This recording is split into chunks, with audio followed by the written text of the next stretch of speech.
Good morning, I hope everybody is doing well. Welcome back to the channel. It's your boy Gale, and today we are here to check out the character teaser for LAUMA, Crown of Sacred Silver. Now, of course, this is our first look at a character teaser coming into, of course, version Luna, aka Song of the Welkin Moon. I wonder if there are going to be any changes in terms of the character teasers. I know leading into it, based on a lot of various rumors and leaks and so on and so forth, a lot of people were suggesting that, the way Genshin is going to approach their characters is going to be quite different come this patch. And of course, we know from the live stream itself that is going to be the case, of course, right? The characters' story quests are going to be integrated into the main Archon quest itself. And so I'm quite curious to see how that's going to affect maybe the marketability of these characters, or how they're going to market these characters in terms of the teasers, trailers. Are we going to get animated shorts for every single one of them, so on and so forth? I'm quite curious to see. Now, of course, last time around with Inefa's one, which I didn't react to, this was before I was creating content for the game, Inefa's one was very unique in the design, the art style, the way they approached it. It was really good. So I wonder if they're going to continue that with LAUMA, make it a bit different. I haven't seen anything. It was just uploaded like 2 hours ago. I just woke up.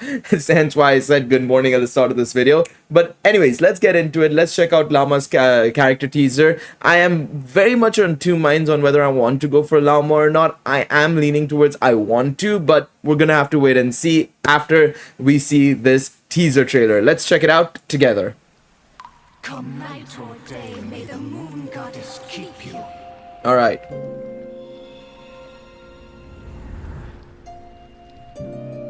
Is there truly a goddess on the moon? It's possible. Everyone says there is. What were those mouths on the side? Come night or day, may the moon goddess keep you.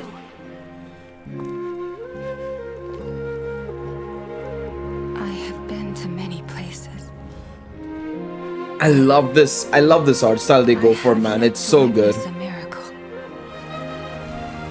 There are those who have suffered.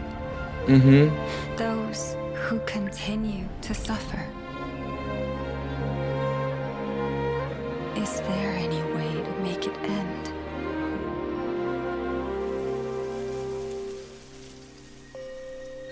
Come night or day, may the moon goddess keep you. Grandma, it's dark. Fear not, my child. Moonlight shines upon us. The moon goddess will keep us safe.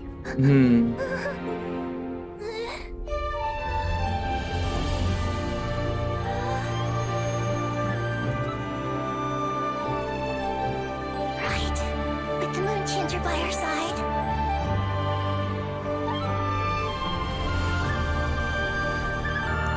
We always have a light to guide us.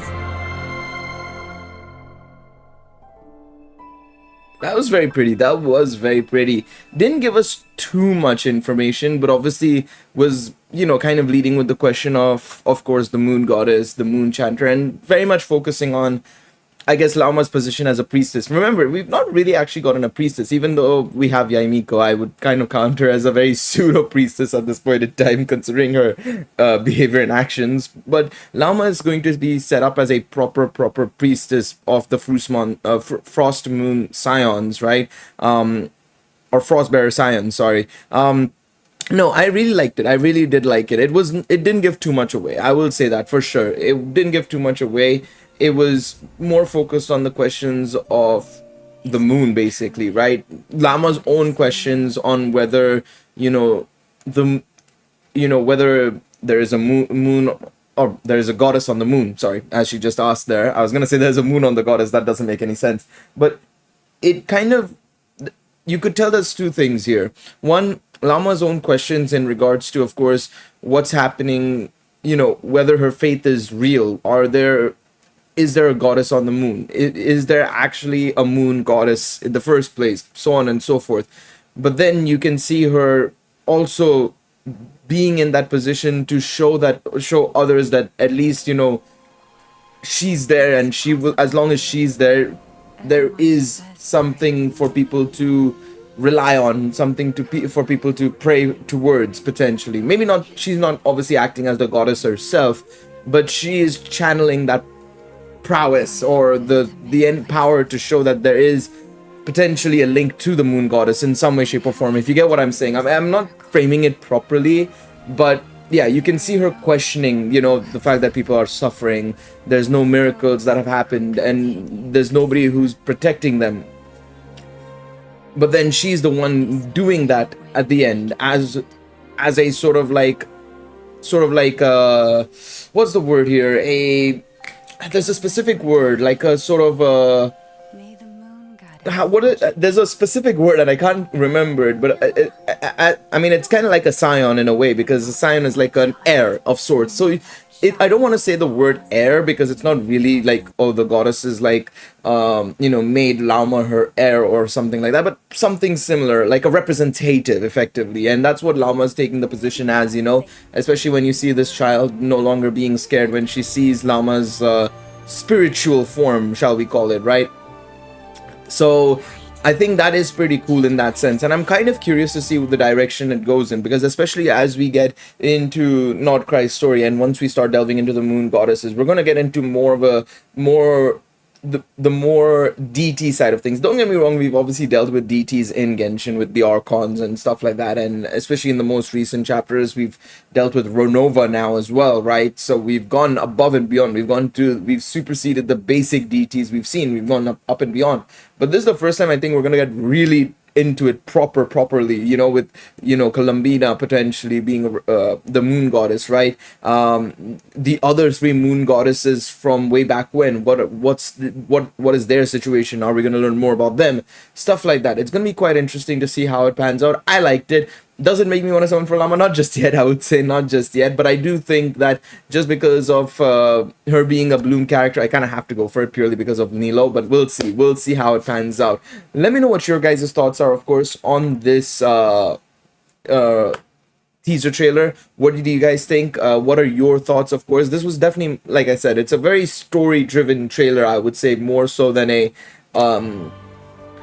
it is a character-driven trailer, of course, but it is a story-driven trailer at the same time, because there's, you know, there's questions that can be asked for the entire story and where it goes, because of course this is going to also set up basically Lauma's story arc in a way as well, in terms of where she's going to go in terms of, you know, the moon goddess and Columbina, the questions she's going to have, the storyline she's going to follow.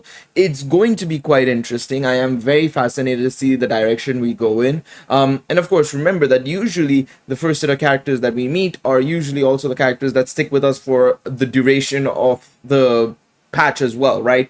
Molani stuck with us. I mean, the Natlan cast stuck with us throughout. But then you look at, of course, in Fontaine, Navia stuck with us throughout, right? Or Lynette as well. They stuck with us quite for most of the journey, if not a lot of the journey, right?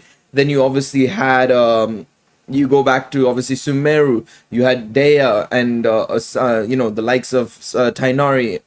Tainari less so, but Dea and Sino, they stuck with us throughout. So I feel like Lauma is going to be a super integral part of the story, of course, right? Especially as a Frostbearer Scion. And that is going to make things quite interesting. But yeah, let me know what you guys think in the comments. Thank you guys so much for watching this video. Leave a like if you enjoyed it, subscribe to the channel, and I will see you guys next time. Take it easy, everybody. Bye-bye.